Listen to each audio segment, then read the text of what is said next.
Ini Pak, indahnya begini Pak. Maaf ya. Lihat istri itu, ingat Allah. Lihat anak, ingat Allah. Ibu lihat suami, ingat Allah. Kalau melihatnya begitu, maka substansi berumah tangga itu nikmat rasanya, dan tanggung jawab itu melekat pada diri kita untuk terjaga dalam kebaikan. Ya, saya nitipkan handphone saya ke antum, dan antum tahu itu punya saya. Ya, dan Anda mencintai saya misalnya, ta'zim di situ. Mungkin nggak handphone itu ditempatkan di tempat yang tidak baik? Mungkin nggak Anda taruh di lantai begitu saja? Demi Allah saya katakan, mungkin Anda akan mencari tempat terbaik, disimpan di situ, dirapi-rapikan, dilap-lap, karena Anda merasa itu punya saya yang dititipkan pada Anda. Manusia saja bisa Anda perlakukan demikian. Bagaimana ketika Anda melihat anak itu amanah Allah, yang Anda sebagai orang tuanya akan ditanya di kemudian hari. Maka kalau mau bersikap yang nggak enak itu, nggak bisa Pak kita lakukan. Mau bentak tuh nggak bisa. Mau marah tuh ditahan-tahan. Ya. Dan itu dijaga. Lihat istri sebagai amanah Allah itu beda caranya dengan hanya melihat kemanusiaannya saja. Istri melihat suami sebagai amanah Allah akan lain. Ya. Makanya akan selalu sempat dan optimal merawat istri sendiri dibandingkan lihat-lihat istri orang. Begitu sebaiknya. Ibu pun tidak harus berharap, kenapa ya suami saya nggak seperti Ustadz? Harapan yang sia-sia. Sudah ada turunan hikmahnya. Nah itu ada latihannya. Latihannya apa? Alladzina yadhkurunallah, zikir. Jadi kalau zikir itu sudah kuat dalam diri kita, ya sudah menghadirkan esensi zikir dalam diri kita, yang dilihat semuanya itu semua anugerah Allah Subhanahu wa taala. Jadi saat dia gembira itu dia bersyukur, dan saat dia sedang mengalami duka dia bersabar. Semua sama sebagai ibadah.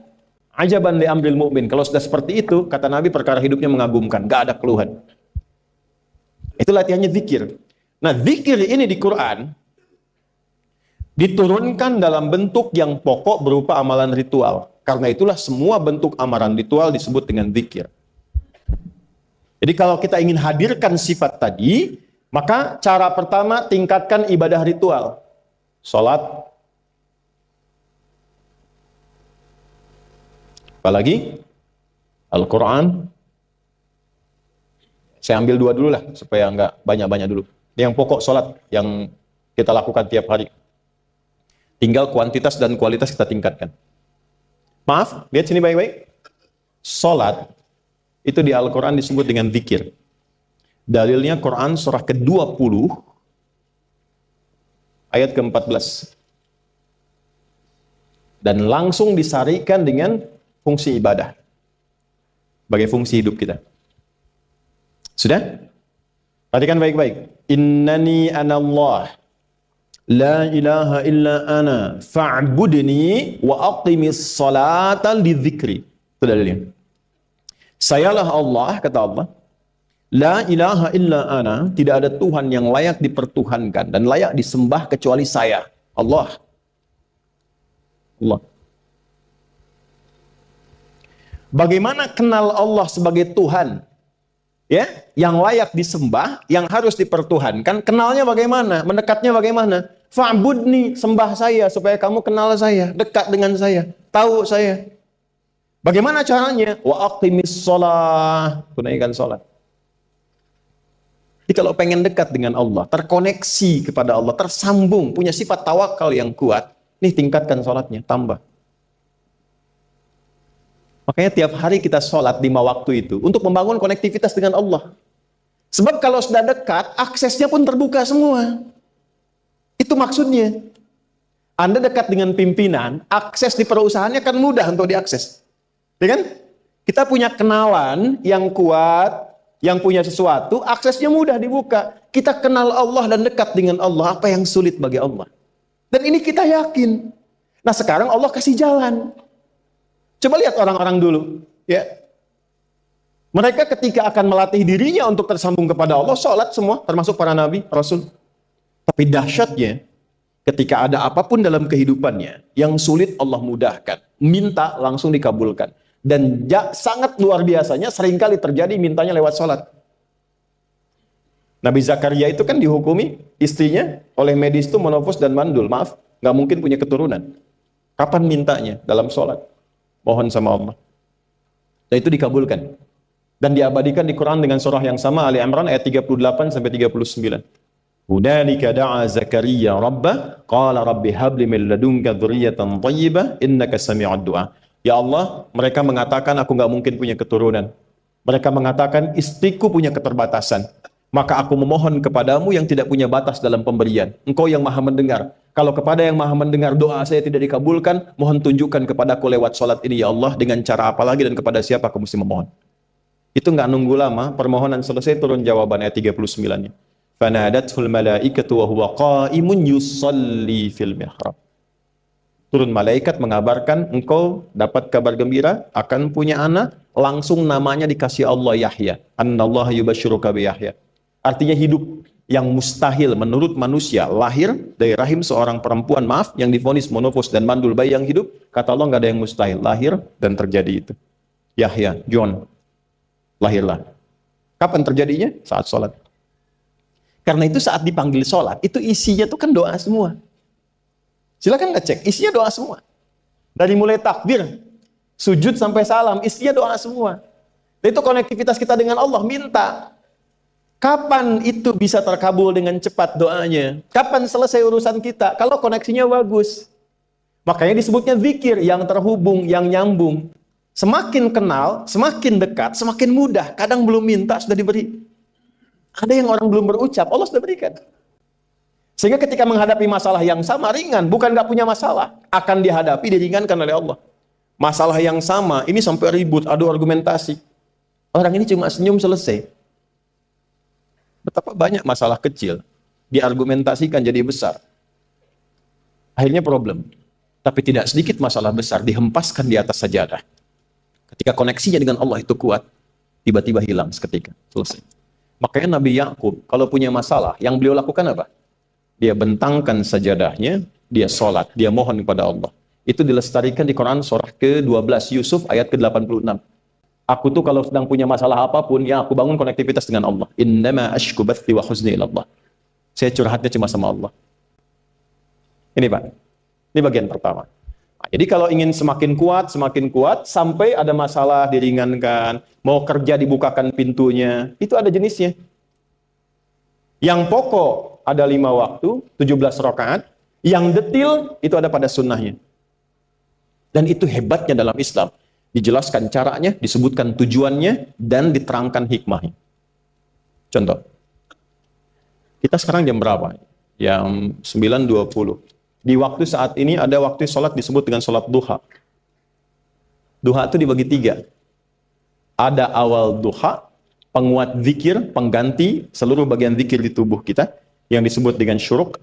Itu kurang lebih jaraknya 1 jam setelah subuh. Jadi kalau tadi 4.45, ya 5.45 menjelang jam 6 itu masuk syuruk. Setelah itu masuk ke jam 8 sampai ke kurang jam 10 itu pertengahan duha. Pertengahan duha. Apa fungsinya? Di antaranya mempermudah rizki. Di antaranya. Bilangannya berapa? 2 sampai 4 rakaat bisa dikerjakan. Ya, dan harapannya apa? Bukan pada rizkinya. Ya, jadi jangan sampai motifnya cuma sekedar keduniawi, kurang tepat. Kenalkan kepada Allah, nanti biarkan janji yang disampaikan oleh lisan Rasulullah itu terjadi. Ya, jangan pada rizkinya, ini terbatas, cuma sampai situ. Tapi kalau kita minta sama Allah, dikasih jalannya itu dari sisi yang tidak kita duga. Anda berhitung, Allah kasih hitungan. Anda tak berhitung, Allah kasih apa yang tidak pernah Anda hitung sebelumnya. Itu poinnya. Maka lakukan sholat dekati, itu yang disebut sholat duha. 2 rakaat, tambah lagi 2, untuk kenal Allah. Kalau sudah merasakan dekat, sudah nyaman, sudah enak, muncullah kemudian kesan dalam hati, terserah Allah mau kasih berapa. Yang penting sudah enak, sudah damai. Di titik itulah kemudian Allah limpahkan dari apa yang nggak pernah kita duga sebelumnya. Tiba-tiba keluar, kok ada telepon, dapat proyek, dapat macam-macam. Tapi tujuan sholatnya bukan untuk proyeknya. Buat kenal Allah, ulul albab ini. Kalau cuma pengen lancar, baru serabutnya. Kalau cuma pengen lulus proyek, itu baru daging luarnya. Ulul albab itu kenal Allahnya, sehingga dia tahu akses intinya tuh itu. Itu poinnya. Dan gak mahal. Emang kalau sholat duha di Anur bayar Pak? Pakai biaya. Baiknya luar biasa. Sudah? Satu. Kalau mau lagi misalnya, ini yang paling dahsyat nih. Dibimbing kita sampai ke posisi terbaik di apapun itu. Jadi ayah terbaik, ibu terbaik. Ya, jadi karyawan strategis, di militer terbaik. Terbaik tuh gini, di tempat terbaik yang memuliakan tuh makom namanya. Makanya kuburan sering disebut makam kan? Ya kan? Maksudnya apa? Maksudnya Anda selama hidup berkaryalah yang baik, ibadah yang benar, sehingga Anda wafat pun terhormat. Ya, kata makom itu pertama kali di Al-Baqarah ayat 125, makom Ibrahim. Ya. Ketika Allah sampaikan dalam Al-Qur'an, didapatkan di situ makom Ibrahim, wa idz ja'alnal baita matsabatan lin-nasi wa amna wattakhidhu min maqami Ibrahim. Makanya kalau kita tawaf, itu dari mulai Hajar Aswad kan sampingnya dekat sekitar 5 meter ada makom Ibrahim kan? Itu tapak kaki pertama beliau meninggikan pondasi Ka'bah dan di situ diabadikan kemuliaannya sampai beliau wafat. Dikenal sampai sekarang. Ya, setelah sekian abad. Jadi kalau kita ingin terhormat dan masih dikenang sampai kapanpun, itu makom namanya. Tapi ada cara yang lebih hebat. Anda di posisi itu, lawan pun mengakui memang Anda yang pantas ada di situ. Itu namanya makom mahmuda. Makom mahmuda. Siapa yang bikin urutan 100 tokoh paling berpengaruh di dunia? Siapa? Saya tanya, yang nulis siapa namanya? 100.000? 200.000? Dia cari langsung di Google tuh. Lambat mas, waktu habis. Michael Chart. Dia yang nulis, maaf ya. Urutan pertamanya siapa? Muhammad SAW. Yang nulis itu muslim atau bukan? Kok bisa tergerak hatinya untuk menempatkan seorang nabi muslim di tempat pertama? Saya tanya begini, kenal Abu Jahal nggak? Ya Allah, makin siang nih nggak fokus nih. Saya kira cuma di Bengkalis saja yang kenal Abu Jahal, sini kenal juga. Baik, Abu Jahal itu, apakah orang ini tidak kenal Nabi? Orang ini tahu, kalau saya sebut orang ini berarti kurang bagus ya. Kalau saya sebut beliau berarti baik ya. Abu Bakar saya sebut beliau, Abu Jahal orang ini. Maksudnya Abu Jahal. Apakah orang ini tidak tahu kalau Nabi itu mulia? Nabi unggul. Nabi hebat kan? Jadi mengakui sebetulnya Nabi unggul. Dan gulat dengan Nabi itu dalam olahraga kalah. Dia tahu Nabi itu kuat. Ya. Di dalam cinta juga tahu Nabi paling unggul.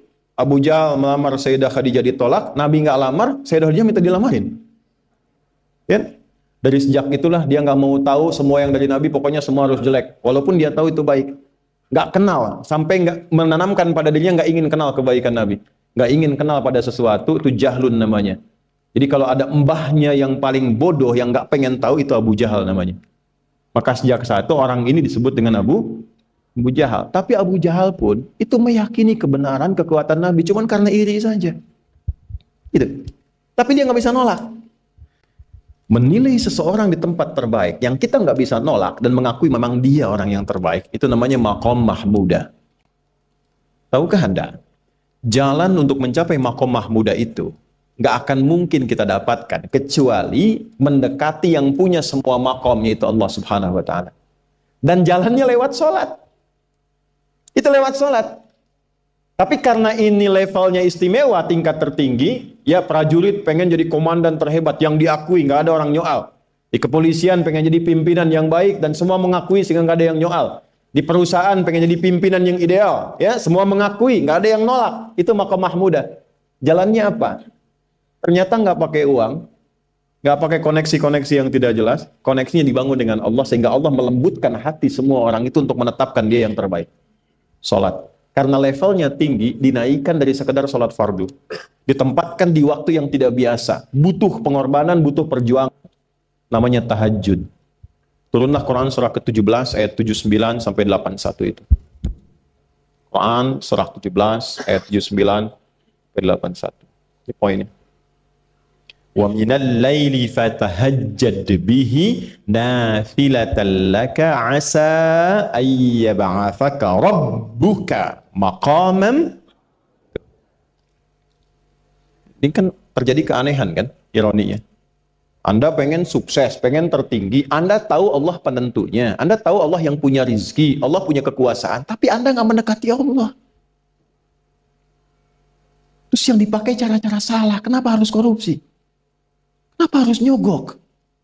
Kalau SK-nya nggak Allah tetapkan, nggak akan turun juga. Dan sudah hukum, kalau ayah berbuat maksiat, itu anak istri pasti kena. Itu udah hukum. Makanya saya mohon ya para ayah itu kalau mencari nafkah, cari yang benar. Kasihan anak Anda yang di SD. Harus berhenti sekolah. Maaf, bukan anak Anda, maksudnya anak orang lah.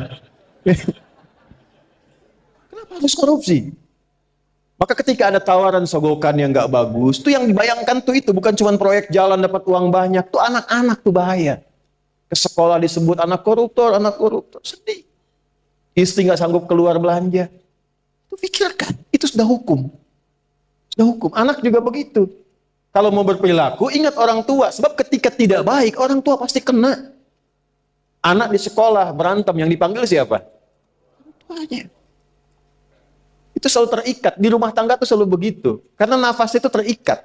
Semua saling mengikat. Babnya itu jelas. Nah, balik ke sini. Kalau ingin tingkat yang tertinggi, dekati pemiliknya Allah. Ini. Makanya tuh harus punya itu. Itu ringan kalau sudah punya itu tuh Allah. Saya punya Allah. Kita mau apa? Takut hidup. Nabi ditodong pakai pedang. Siapa yang menyelamatkan Muhammad sekarang? Ringan Nabi jawab, Allah. Jatuh pedang. Dibalik, kamu siapa yang menyelamatkan kamu? Bingung. Dan punya Allah itu luar biasa. Nah, ini yang harus tanamkan pada jiwa. Punya Allah sebagai Tuhan. Kalau sudah dekat, kenal, baik dengan itu, akses mudah semua. Dan yang paling indah itu apa? Menerima apa yang Allah tetapkan. Hari ini nggak dapat, alhamdulillah. Saya masih dikasih jalan. Alhamdulillah, besok belum dapat. Ada akumulasi, paham.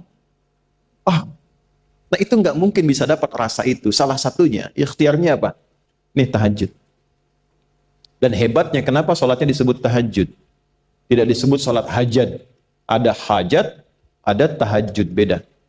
Hajatun, hajada, hajadun, ada tahajjada ya tahajud, tahajud. Beda. Tahajud, tunggu situ aja. Ini sengaja nggak saya hapus nih. Mana staf saya? Oh. Foto nih ya. Saya hafal insya Allah. Tahajud. Asalnya dari kata hajada. Begini ya. Ha, jim, dal. Ditambah ta di depannya. Lalu ada tasydid sebelum akhirnya. Nih. Ini akarnya 3 huruf. Ha, jim, dal. Hajada itu asalnya bangun dari tidur malam. Tidur dulu, lalu bangun setelah itu. Itu hajada. Pelan-pelan. Paham sampai sini? Kita teruskan. Kalau kita ingin berusaha untuk bangun, mengoptimalkan diri untuk bangun, maka tambahkan tak di depannya. Berusaha untuk mendapatkan atau mencapai sesuatu. Kalau yang kita akan lakukan itu tidak mudah, nggak gampang bangunnya, sehingga butuh rencana, butuh persiapan, ya kan? Maka tambahkan tasydid sebelum huruf akhirnya. Dari kata syiddah, apa yang mau dikerjakan ini nggak mudah. Memang pengen bangun itu jam 3. Tapi kan nggak tiba-tiba ujuk-ujuk bangun jam 3, belum tentu. Ya kan? Kita harus rencanakan dulu supaya bisa bangun, saat bangun itu siap, bukan cuma bangun. Bangun jam 3, salatnya 4:30, ya kan jauh. Maka untuk bangun jam 3 itu butuh persiapan, nih syiddah. Maka rencanakan, pasang alarm 3 kali. Misal yang ikhtiarnya jam 2, jam 2.15, jam 2.30. Alarm jam 2 untuk mematikan alarm yang kedua. Gitu kan? Yakin saya, Anda kalau pasang alarm malam tuh nggak 1, yakin? Bangun, ceklek, mati. Minimal ingat akan ada alarm berikutnya kan? Nah, itulah tak. Allah itu sudah tahu modus-modus kita itu. Karena alim maha mengetahui. Detailnya kan kita lakukan kan Allah sudah tahu.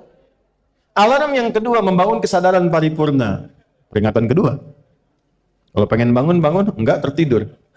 Maka ketika sampai pada alarm ketiga, sudah sadar kita. Oh.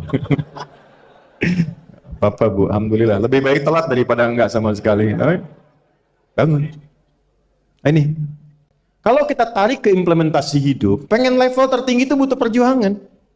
Latihan dulu, kan? Menguras fisik, energi, tenaga, biaya. Hasilnya indah. Tapi ada jalan cepat untuk mendapatkan itu. Nih aksesnya, bangun kepada Allah. Gitu. Kalau kita tingkatkan ini, itu luar biasa. Jadi itu. Jadi. Nah, kalau ini terus ditingkatkan, terus tingkatkan, nanti membangun value yang terasa. Ada nilai-nilai yang terasakan, kita merasa lebih dekat dengan Allah. Yang biasanya tadi dipanggil azan baru ingat sekarang, baru selesai subuh udah ingat isya. Nanti isya bagaimana, gitu kan, urutkan. Tapi tetap zuhur juga, zuhur, asar, maghrib, isya. Waktunya kenal, jam berapa. Bahkan dipetakan, saya nanti akan ke sini, masjid yang terdekat di situ. Jadi lihat peta itu, ya lihat peta jalan, saya nggak sebut nama supaya nggak endorse. Itu lihat peta jalan, itu dia petakan, saya akan sampai di situ jam berapa, durasinya berapa, masjidnya di mana. Kalau tertinggal di situ, di sini saya sholat Jumatnya. Sampai ke situ. Nah, value yang membuat kita semakin meningkat dekat dengan Allah, itu takwa namanya. Takwa. Disebutkan sebanyak 240 kali dalam Al-Quran. Nah, intinya itu ini nih. Jiwa takwanya. Kalau ini sudah ada, Allahu Akbar. Silahkan Anda keluarkan semua kata-kata takwa di Quran. Tidak ada kecuali yang indah semuanya. Quran surah 65. 65 itu babnya bab tolak. Surahnya At-Tolak. Tolak itu persoalan terbesar di rumah tangga. Nggak akan bisa terjadi yang demikian itu kalau ada takwa di dalamnya. Nyambung.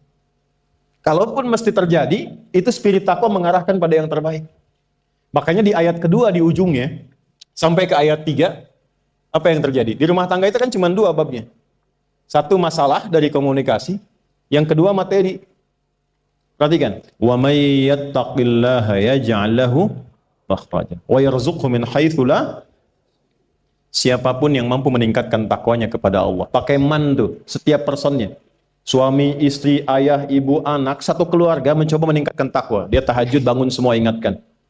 Bangun semua tahajud, salat duha, yuk ingatkan dimanapun. Alhamdulillah. Apa yang terjadi? Ketika dilakukan, apa jawab Allah? Yaj'al lahu makhraja. Nggak pakai alif lam, makhraja. Masalah apapun yang engkau alami. Suami berangkat ada masalah. Ada masalah umum yang semua orang mengalami itu. Tapi yang ini enggak. Kena macet, ada macet, dia mau berangkat, tiba-tiba diarahkan, jangan lewat situ Pak, macet, Bapak kesini aja. Ya. Pak ikut kami saja Pak, tiba-tiba patwal datang, ayo ikut. Ya, itu bisa terjadi. Wa yarzuqhu min haitsu la yahtasib, bahkan rezekinya pun itu datang dari sisi yang enggak diduga. Enggak nyangka ya, emang enggak disangka-sangka datangnya. Ya, habis sholat, tiba-tiba telepon masuk, belum selesai proyek, ini ada permintaan itu. Beda istidraj dengan takwa itu lain. Kalau istidraj itu bertambah tapi lupa Allah. Hati-hati. Proyek nambah, sholat lupa. Hati-hati. Hati-hati ya. Pekerjaan menambah, omset nambah, tapi nggak pernah bisa ngaji. Nggak pernah mampu sholat. Hati-hati itu. Dan paling bahaya kalau itu nambah terus sehingga membuat lupa semua ibadah. Itu istidraj namanya. Istidraj. Ancamannya akhirat tuh, hati-hati. Segera ingat, segera ingat. Tapi kalau semakin nambah, semakin ingat Allah, itu anugerah. Karena Allah telah menilai hamba ini paham menjalani kehidupan, sehingga dia ngerti. Makanya Utsman, Abdurrahman bin Auf, setelah masuk Islam, hartanya makin nambah. Karena kenapa? Karena telah dinilai layak mengelola harta, paham cara mengelolanya. Dapat segini, alokasikan ke sini. Dapat segini, alokasikan ke sini. Pak, di mana logikanya? Ada 600 truk hasil usaha. Bapak punya 600 perusahaan. Satu perusahaannya itu bergerak di bidang misalnya logam mulia. Ya, ada emas, ada berlian, ada macam-macam dan sebagainya. Satu kali Anda berhasil mendapatkan kurang lebih 600 truk logam mulia di dalamnya. Mau datang kemudian ke tempat Anda di jalan. Tiba apa yang terjadi? Ada komen tetangga kepada Anda. Misal, komennya nggak langsung, cuma ke teman tetangga Anda dengar. Waduh, Pak Asep hisabnya luar biasa kayaknya ya. Hisabnya, bukan berliannya. Hisabnya luar biasa, terus nyampe di telinga Anda. Kira-kira ketika mendengar itu respon Anda apa? 100.000? Bingung kan? Bingung. Lihat Abdurrahman bin Auf, jazakallahu khair. Datang 600 kafilah pakai unta. Isinya semua emas, berlian, perak, macam-macam. Heboh Madinah, bum bum bum bum bum bum bum. Tiba-tiba Sayyidah Aisyah komen radhiyallahu ta'ala anha. Beliau kan yang terdekat dengan Nabi, satu istri Nabi SAW. Jadi kalau sudah ring satu Nabi, ada yang komen, kita tuh cuma 3 sikapnya. Like, share, and subscribe. Gak usah ikut komen lagi. Sukai, share, subscribe. Ikuti jalannya. Apa komennya? Secara singkat, kama qalat. Aku pernah mendengar Nabi SAW mengatakan, Abdurrahman bin Auf itu agak lambat hisabnya. Ya selambat-lambatnya cepat juga dibanding kita kan. Ya? Maksudnya apa? Ingin menggambarkan betapa banyak kekayaannya. Scan, checklist, semua. Ketika mendengar komen itu, apa kata Abdurrahman bin Auf? Saya jadikan semua yang baru datang itu saya sedekahkan semua untuk orang Madinah. Supaya mempercepat hisabnya itu. Saya sedekahkan semua. Bisa nggak begitu?